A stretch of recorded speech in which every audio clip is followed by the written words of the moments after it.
Dollar Smart 99 cents Op Store, located at 4811 Diesel Beach Way in Richmond. Telephone number 604-207-0072. For Filipino and other products from Asia, as well as fresh fruits and vegetables, poultry, meats, and seafood, come and visit 88 Supermarket with branches at 4801 Victoria Drive and its new location at 2611 East 49th Avenue in Vancouver. Philippine News Canada is brought to you by Rayford Media Group.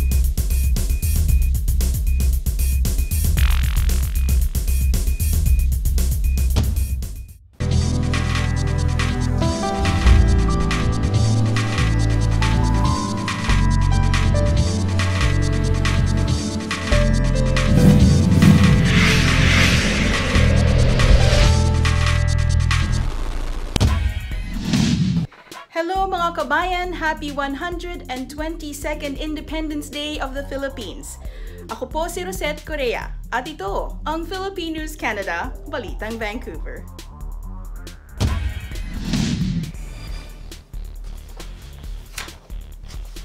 Buenos días mis amigos y mis amigas en la Filipinas. Happy 127th anniversary of our independence. Felicidades para la 122º aniversario de la independencia de Filipinas. Dios los bendiga.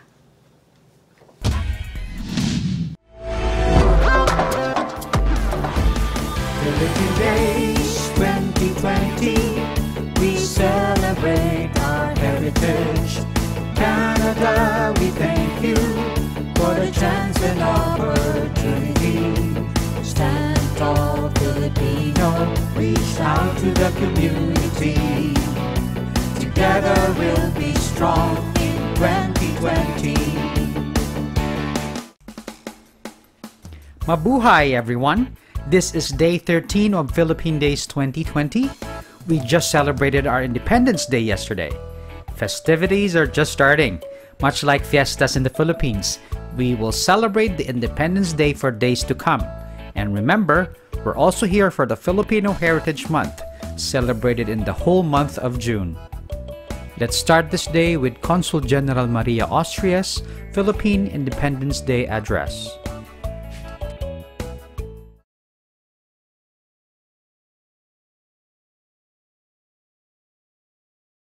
The Philippine Consulate General in Vancouver joins the Filipino community in British Columbia, Yukon, and the Northwest Territories in celebrating the 122nd anniversary of the Proclamation of Philippine Independence.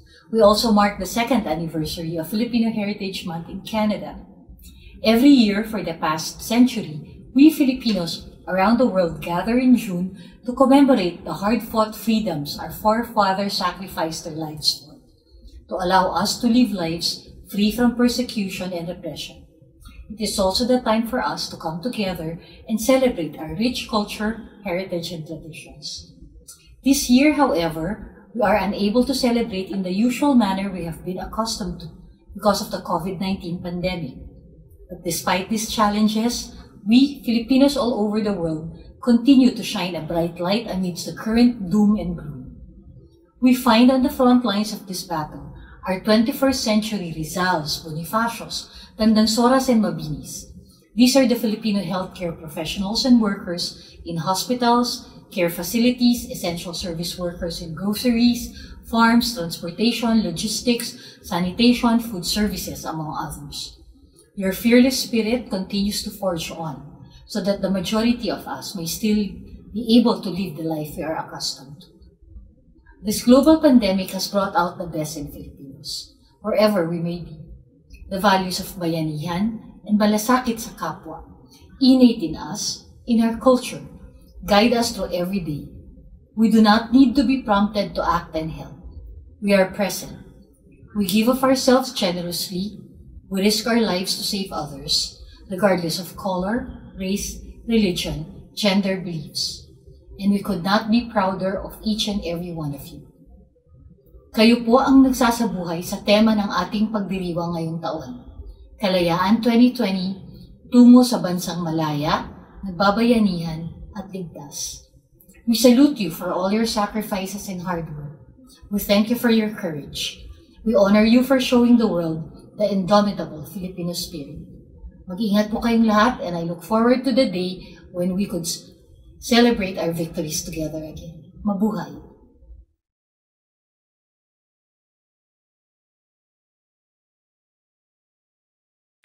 Today we look at the song Waray Waray. Here to bring us a dance interpretation of this fun song is the United Mascara Society of BC.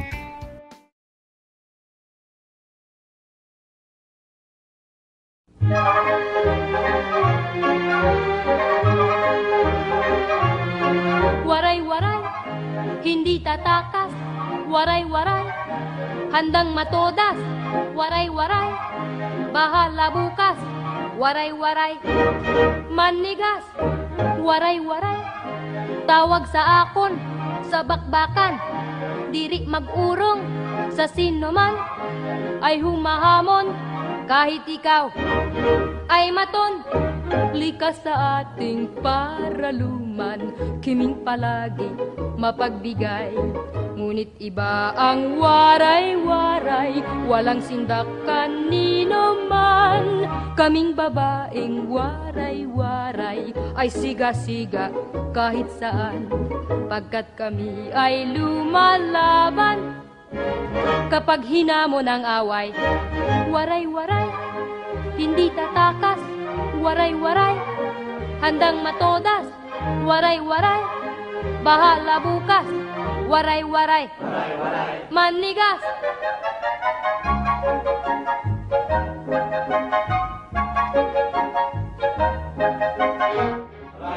Waray-waray, sadyang di tatakas. Waray-waray, handa ng matodas. Waray-waray, bahala na bukas. Waray-waray, manigas. Waray-waray, sadyang di tatakas. Waray-waray, handa ng matodas. Robert Tongko po ng MB Paces. At kayo nanonood ng Philippine Days 2020. Sa lahat ng panahon, sa bawat pagkakataon, patuloy nating itaguyod ang dakilang lahing Pilipino. Sa puso, sa isip, sa salita at sa gawa. Saan man tayo naroroon. Kakaiba ka, Pinoy. Mabuhay kayo, kababayang Canadian. Our Salawikain, or Filipino proverb for today, is brought to us by Brian of Fort St. John, BC. Aanhin pa ang damo kung patay na ang kabayo. Is translated as, what is grass good for if the horse is already dead? Which simply means, too little, too late. Magandang umaga po. Ito po si Assistant Secretary Neil Ferrer ng Department of Foreign Affairs. Nais ko pong batiin ang lahat ng ating kababayan sa buong Canada ng Happy Philippine Independence Day at Happy Filipino Heritage Month. Mabuhay po kayo, kabayang Filipino-Canadians. Happy Day 14 of Philippine Days 2020. We are on the last day of our second week, and it has been an amazing week, looking into our heritage, realizing and thanking God for the chance to experience this in this great nation of Canada. This day is best started with the greetings from the Right Honorable Justin Trudeau, the Prime Minister of Canada. Hello everyone, bonjour à tous, and happy Filipino Heritage Month. Canada is home to a dynamic community of over 837,000 people of Philippine origin. And across our country, Filipino Canadians enrich our national fabric every single day. And throughout the month of June, we celebrate you and the important contributions you've made and continue to make to Canada, particularly in the fight against this global pandemic. We thank all those Filipino Canadians working on the front line. Unfortunately, there have been many incidents and acts of racism towards Canadians of Asian descent lately, including against Filipinos. This is unacceptable. Racism in any form has no place in Canada, and I want you to know that we stand with you. Grâce à vous, on vit dans une société plus forte et plus inclusive. Et même si on ne peut pas célébrer cette occasion ensemble cette année, il faut quand même le souligner. So until we can get together at the next parade or festival, let's stay connected online and celebrate virtually. Have a wonderful month. Salamat. Let's also hear from the Ambassador of the Philippines to Canada, Her Excellency Petronila P. Garcia.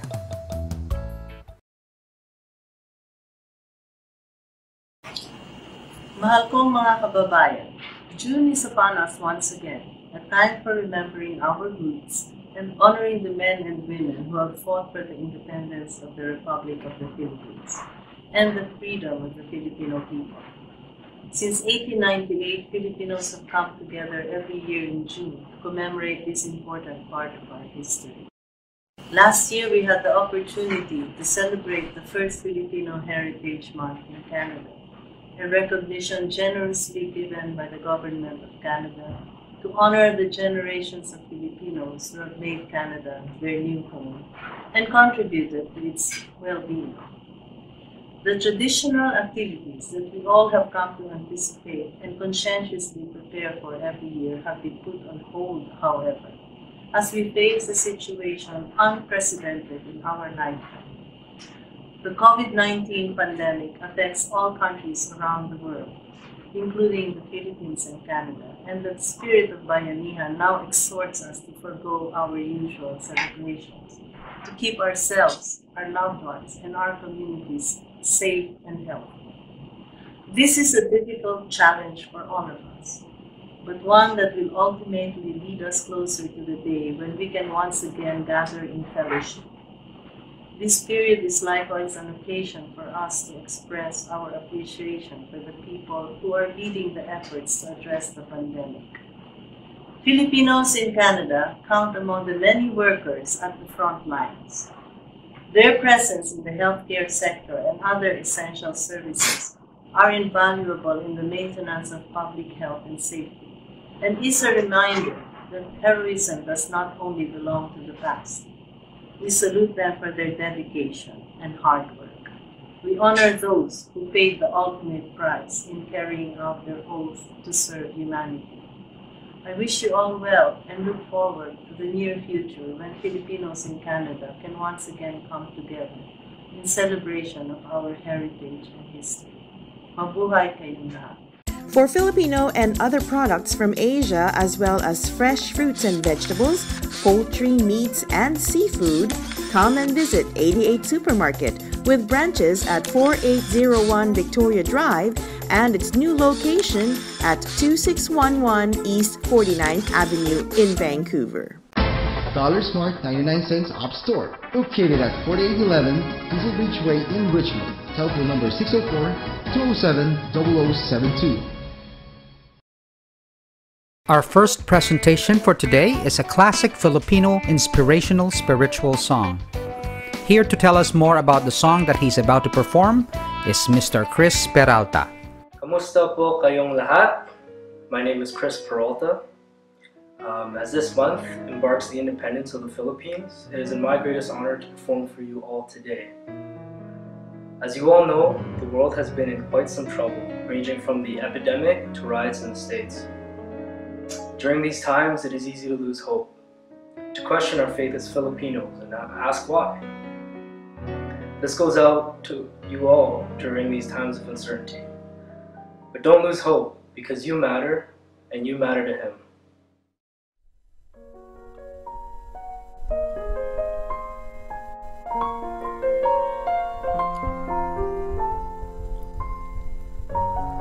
Para to sa inyo.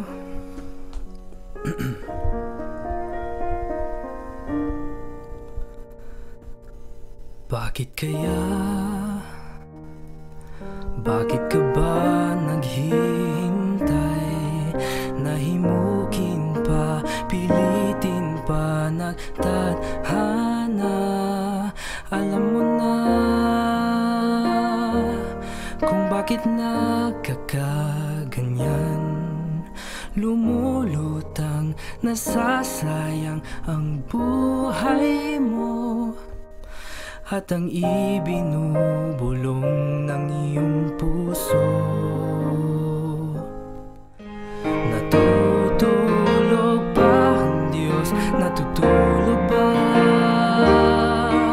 Sikapin mo, pilitin mo, tibayan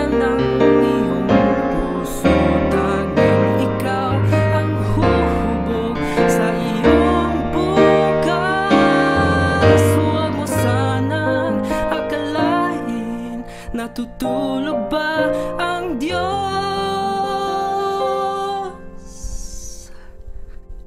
Ang buhay niyo mayroong halaga sa Kanya.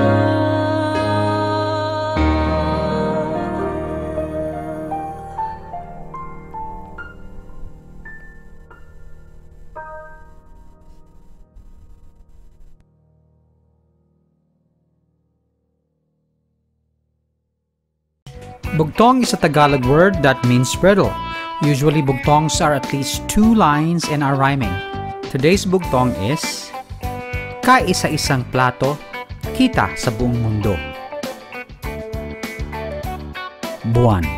In English, one small plate, the whole world can see the moon. Hello kabayan! Ako po si Beth Cabal ng MB Paces.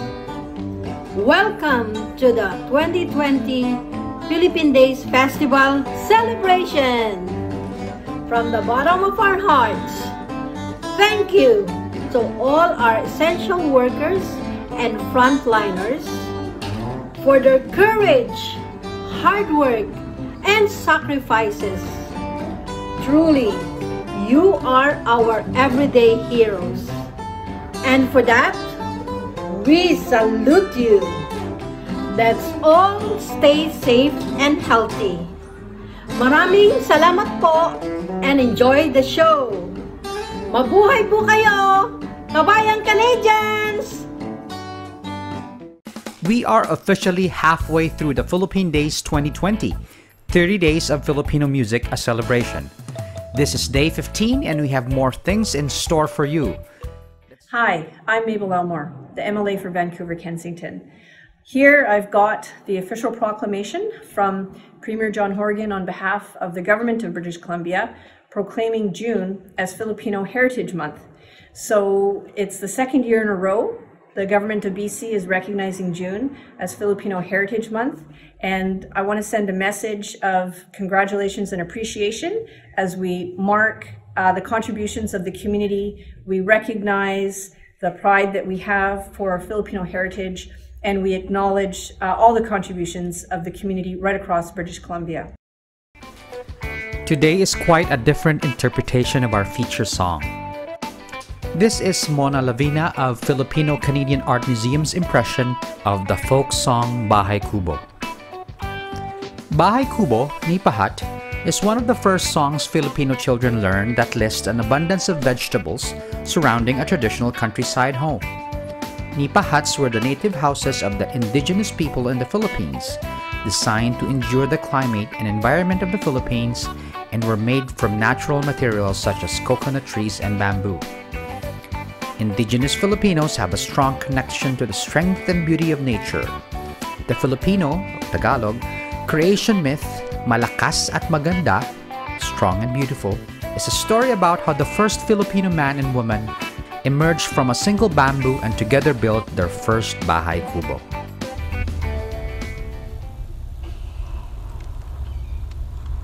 In the beginning, when the earth was still young, the gods Bathala, Amansanaya, and Amihan were the only beings that existed. Noong simula ng daigdig, ang mga Diyos na si Bathala, Amansanaya, at Amihan ang tanging mga nilalang sa mundo. Bathala was god of the sky, and Amansanaya was goddess of the sea. Si Bathala ang Diyos ng langit, at si Amansanaya ang Diyosa ng dagat. The two have been fierce rivals for a long time. Every day, they would try to outdo each other, Bathala using his lightning bolts and thunder, and Amansanaya using her waves and typhoons. Ang dalawang ito ay naging matinding magkaribal sa loob ng mahabang panahon. Araw-araw, sinikap nilang magpasiklaban. Gumamit si Bathala ng kanyang mga kulog at kidlat, at si Amansanaya naman ay gumamit ng kanyang mga alon at bagyo. One day, Amansinaya decided to send her storm up into the sky to cause a wild commotion. In order to stop her, Bathala threw giant boulders that came from the top of the mountains. Isang araw, nagpasya si Amansinaya na magpadala ng isang bagyo sa langit para magkaroon ng malaking kaguluhan. Upang mapigilan siya, nagtapon si Bathala ng mga higanting bato mula sa ibabaw ng mga bundok. This created thousands of islands onto the surface of the sea, which came to be the Philippines. Naglikha ito ng libo-libong pulot na naging Pilipinas. Amihan, the north wind, in the middle of the two realms, decided to stop the battle once and for all by taking the form of a bird. Si Amihan, ang hangin mula sa hilaga, ay nagpasyang itigil ang labanan sa pamamagitan ng pag-anyong ibon. She flew back and forth between them. Siya ay lumipad ng pabalik-balik sa pagitan ng dalawa. This made the sky and the sea closer than they were before. Napalapit nito ang langit at ang dagat. At the point where the two realms met, both gods agreed to end the fight and become friends. Sa punto kung saan ang dalawa ay nagtagpo, ang mga Diyos ay sumang-ayong tapusin ang labanan at maging magkaibigan. As a sign of friendship, Bathala planted a seed underneath the ocean floor. Bilang tanda ng kanilang pagkakaibigan, nagtanim si Bathala ng isang buto sa ilalim ng dagat. It soon grew into a bamboo reed sticking out of the edge of the sea. Di nagtagal ay lumaki ito at naging isang kawayang umusbong mula sa dagat. Amihan gazed upon it one day and heard voices coming from inside the bamboo. "Oh, North Wind, please let us out," the voices said. Si Amihan ay nakatingin dito isang araw. Nagkarinig siya ng mga boses mula sa loob ng kawayan. "Oh, Amihan, palayain mo kami," ang sabi ng mga boses. He pecked the reed once, then twice. Then all of a sudden, the bamboo cracked and split open. Tinukat niya ang kawayan ng isang beses. At sa kanyang pangalawang tukha, biglang nabiyak at bumukas ang kawayan. Inside were two human beings. One was a male, and the other was a female. Amihan named the man Malakas, which means strong, and named the woman Maganda, which means beautiful. Sa loob nito ay may dalawang katauhan, isang lalaki at isang babae. Pinangalanan ni Amihan ang lalaki na Malakas at ang babae Maganda. She flew them onto one of the islands where they settled, built a house, and had offspring that populated the earth. Pagkatapos ay linipad niya ang mga ito sa isang isla, kung saan sila ay nanirahan, nagtayo ng isang bahay, at nagkaroon ng mga anak na nanirahan sa mundo.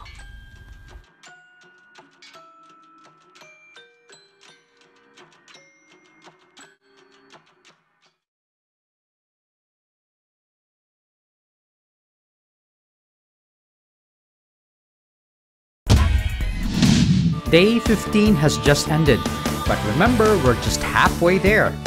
There's a lot more in store for all of us. Visit www.philippinedays.com to watch all past episodes or days. They're also available at our Facebook page and YouTube channel. MV Paces would like to thank the City of North Vancouver, the District of North Vancouver, North Vancouver Recreation and Culture Commission for their amazing support in funding of this project, the Office of the Philippine Consulate General of Vancouver for their unwavering support of the Filipino people, and our deepest gratitude to all various Filipino organizations that made this project a reality. Stay safe everyone and God bless. Mabuhay po kayong lahat, kabayang Canadians.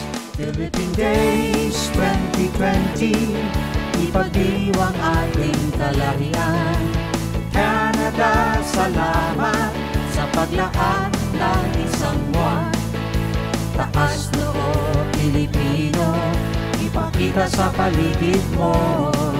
Sama-samang titindig sa 2020.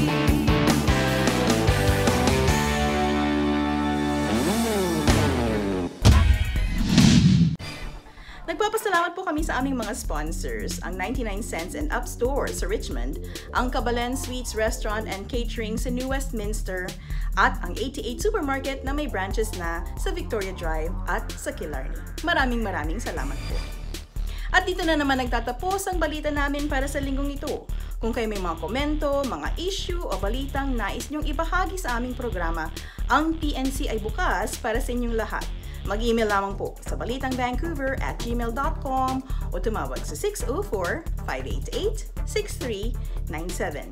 Mula po dito sa Surrey, nagsa-celebrate with you on our 122nd Independence Day. Ako po si Rosette Correa. At ito, ang Philippine News Canada, Balitang Vancouver. Mabuhay ang Pilipinas! For Filipino and other products from Asia, as well as fresh fruits and vegetables, poultry, meats, and seafood, come and visit 88 Supermarket with branches at 4801 Victoria Drive and its new location at 2611 East 49th Avenue in Vancouver. Dollar Smart 99 Cents Op Store, located at 4811 Diesel Beach Way in Richmond. Telephone number 604-207-0072.